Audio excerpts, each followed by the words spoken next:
Hey, future managers, welcome to Organizational Culture and Change Week. I'm excited to go through this with you, and this is really going to set us up for success in the last few weeks of class. So, before we get started, this is a quick reminder to you. Have you checked in with the person that you are responsible for caring for, praying for, and supporting this semester? If not, please take 5 minutes to check in with them. Think about how you can support or encourage them this week. As a reminder, you do have to turn that in at the end of the semester, so make sure you're checking in with them regularly. All right, so let's take a few minutes and talk about organizational culture, shall we? So this is something you're going to need for your executive interview paper as well. So really take some time to think about what it is and what it might look like, and maybe the companies you've worked for, are currently working for, want to work for, and kind of keep a mindful ear as you're talking to your executive to think about what their culture, their organization is. So first of all, how are we defining organizational culture? So organizational culture really has a tie back to the original mission, vision, values of the company. So when we're talking about that early on, we talked about how our strategy flows out of that. So does our organizational culture. So it's really important to make sure we have that alignment between the mission, vision, values of the company, because out of that, all the work the business does really happens. So the core culture is really found in the underlying values of the organization, and those values are really what's going to then shape the way the company behaves, where the people behave, and there's really a lot more to an organization than what meets the eye. What do I mean by that? First of all, I encourage you guys to go ahead and watch the iceberg video that I have for you. This is really kind of what I would call the iceberg week. But go ahead and watch the iceberg video that I have for you guys on organizational culture. But you see, when it comes to culture, there's things that we see as maybe on the outside looking in as a customer or maybe an employee. So I like to think about, when I worked for GE had the meatball, so we called it the meatball. But if you guys think about GE and a similar to GE, you're probably going to think of this swirly G and an E with a circle around it, right? I don't know, you guys can't really see very well when I write that word, but I'll try. What it looks like, GE, and then it has this going around it. Hopefully you guys can see it a little bit. But that's basically it, right? That is an observable sign of the GE culture. We call it the meatball. So when I worked on the GE Power headquarters in upstate New York, so we had what we called the meatball building, which was the headquarter building, and it had the big meatball on top. We'd light it up special every night, and you could see it up all around the entire area. We put Christmas lights on at Christmas time. It was really an observable culture symbol of GE, all right? So that's one way that you can kind of observe the culture of the organization. It's one way to kind of ease out. There's kind of the symbols, the stories, etc., that you would recognize. So that's a symbol that's associated with the culture. Next thing I'm going to talk about are kind of the heroes. So who are the heroes of the organization? At Point Loma, we have Bob Brower. Bob Brower is our president. We have a coffee shop named after him, Bobby B's, and so he is really a hero of Point Loma and a kind of a symbol of what our university stands for, and he really lives out our mission, vision, and advisory organization. So he's a great example of what I would call a hero of Point Loma or a leader. Thinking back to my work experience, there was a CEO that came in the 80s, 90s who really turned our company upside down, changed our culture very deeply, and I still saw it daily in the organization. His name was Jack Welch. So he was the one who basically said, if we're not going to be number one or number two in the business, sell it, get rid of it. All right, we talked about that during strategy week. But he was really also kind of a cutthroat kind of guy. So basically, the bottom performer, when you did your evaluations, the bottom performer in every team, they got the boot. So it got to be a really cutthroat culture, and people really strove to be able to kind of not be that person, and people would take each other's work, and it kind of really, that culture really made its way into the society. But I will say that did not really start for GE with Jack Welch. If you think back to even Thomas Edison, who started General Electric back when he was creating light bulbs, he only slept 4 hours a night, and he would often sleep those 4 hours on the floor of the office or the laboratory where he was working at. All right, and so he wanted people around him that were going to be as much a workaholics as him, and so all the people that he kept and rose up to the company were people that were doing the exact same as him, sleeping 4 hours a night, working 20 hours a day, sleeping at the office. I mean, that was the kind of obsessive work culture that really came to be prevalent at GE, and that's and that's kind of what bled into, and then Jack Welch put his own kind of stamp on it. But those are kind of some of the key figures that really helped shape the organizational culture of that company.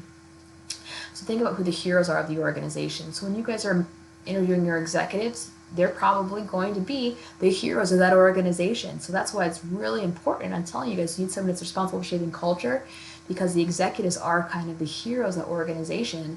And if maybe they're like the CFO, and the CEO is kind of the figurehead of that organization, they're going to know and have a good idea of kind of what's going on with how that culture is being shaped. So that's why I say make sure you have an executive.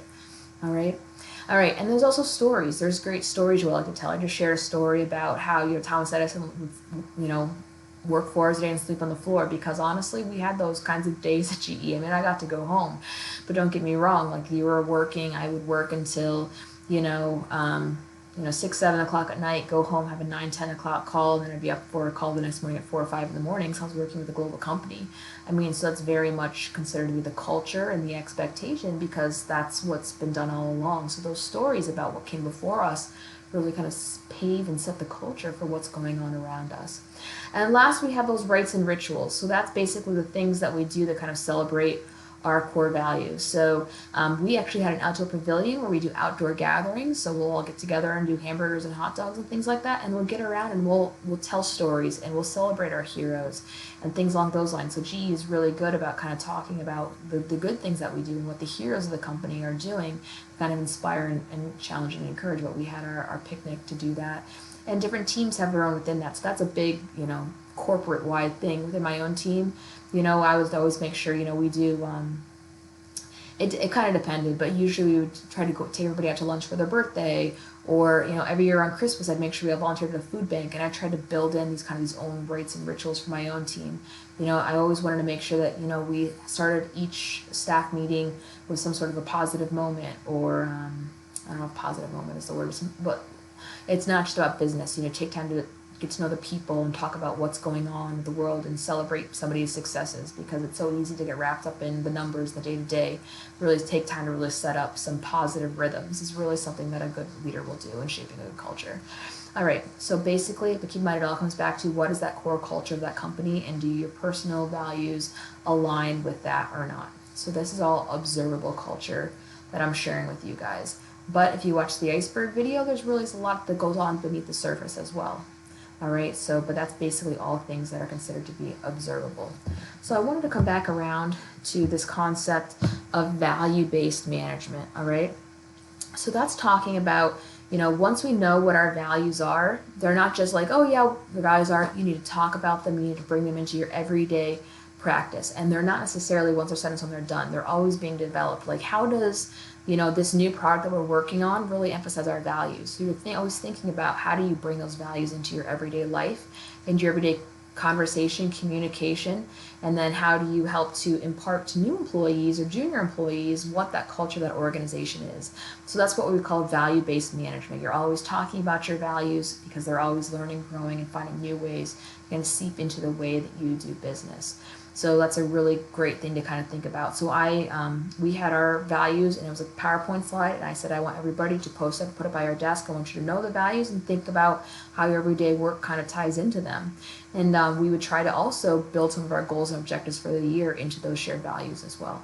So that's something to think about, as well as always be tying everything back to the values. Because if you're operating somewhere and people aren't seeing that tie into the values, there's going to be a disconnect. And that's also when you start to get people that are, should be trying to change something, which I got to go into in the next presentation.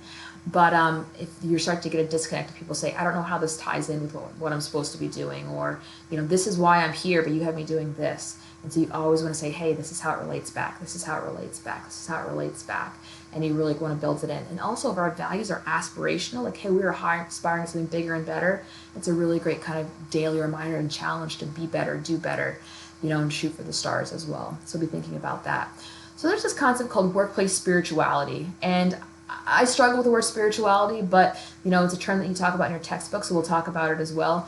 but it's basically trying to figure out how do we create some sort of a deeper meaning and community for our employees. So we talked a couple weeks ago about Zappos, and Zappos is basically has that family environment, and they want to hire only people that they want to hang out with outside of work. And that's really an example we call workplace spirituality. One kind of element of that is try to have that work-life balance, and that's something we're going to talk about a little bit more when we get into HR next week. But usually HR is responsible for kind of shaping that workplace spirituality, that workplace kind of culture, which is why I said you guys can interview an HR leader as well for your executive paper. But HR is going to say, okay, how do we take work and make it meaningful? How do we tie it into the things that the employees care about, that they value personally, and bring meaning to that work? Because if we're not finding meaning in our work, it kind of goes off Maslow's hierarchy of needs. If we don't have that self-actualization going on where it's feeling meaningful, and we're just like, checking a box every day, we're not really going to have that satisfaction. We need to stick around for a company and we'll lose an employee. So we don't want that. So we have to think about how we can make work meaningful. Also, we have to find a way to recognize that everybody's diverse, everybody's different, and we need to find ways to appreciate and value everyone for being different. And that, it could be a demographic, it could be, the way that we operate. Everybody's different and has their own different gifts, and we need to value everyone for what they bring to the table. So having a respect for diversity, this is not going into the demographic thing. We'll talk a little bit about more in HR, but I always say, I have a lot of respect for the engineers, but I am not an engineer. But you know what? They are a piece of the pie. Their analytical mindset, they'll sit and look at we were putting together, steam turbines, generators, power plants, very complex. They'll sit and look at a drawing and the materials for days, weeks. I don't know what they do. All right, because I'm very much a go kind of person. I'm checking off all the boxes, and they'll look at something for forever, and my mind would have been gone, and then they'll come up with this amazing kind of new way of looking at things or doing things that I know I never would have been able to give the brain space to get it done. All right, just the diversity of thought and the way that our minds are made up are incredible. But you know what? Those guys, a lot of times they can't communicate it. They can put it down in a drawing, make it 3D, but they can't share out like that. And you know what? That's one reason that we would work together. And once we figured out how each other worked with my engineers, we work together fantastically. And I have so much respect for them and the way they work. But you know what? That's not me. And I'm thankful God didn't make me like that. But I'm so thankful that I got to work with people that are. So having that respect for people that are different than you is really big in the workplace. And so that's also part of coming back to our values and recognize, one person or one skill set cannot encapsulate all of our values. We need that variety around us to really have a good, healthy work environment. Last, work-life balance. You can't work all the time. I told you about GE and Thomas Edison, how they want to work all the time. I think GE struggles with work-life balance. I had some higher-up executives that were friends, and I remember being on an elevator with one lady. She's like, you know what? She's like, I took 3 days off of work and I didn't check my email, and you know what? Nothing caught on fire. The house didn't burn down. She goes, that's the first time in I think she said 11 years that she had not done work for 3 days in a row. All right. So work-life balance is a struggle at GE. I could tell you some more stories, but if we're going to not be burnout and have long-term sustainability, we need to make sure we have that work-life balance. Some people, work to live, and other people's live to work. And different companies and different cultures, you have to think about how you can do that. Because like I said, you want people to be around for the long haul, right? So they have to be able to have that balance. So they're really gonna to be able to bring their best to the company. And then last, ethical behavior. We've been talking about it all along. We need to always be striving. Ethical behavior comes from the top down. If your leadership isn't modeling it, living it out, making it part of the values, it's gonna quickly erode as it gets to the lower level of the organization. So it's really important that leadership at each level is talking about ethics regularly, right? And that's part of that value-based behavior. And last, symbolic leaders model and teach the culture.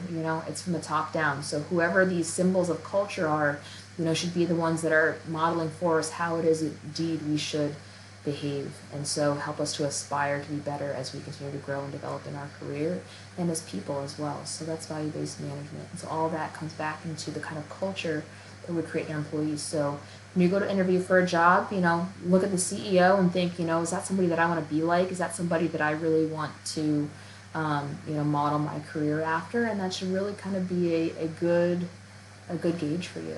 So anyhow, that's a little bit of organizational culture for you. Hope it gets you thinking. Go ahead and check out some of the resources I put on the overview for you, and then I have one other video for you, and we'll talk about organizational change. Thanks.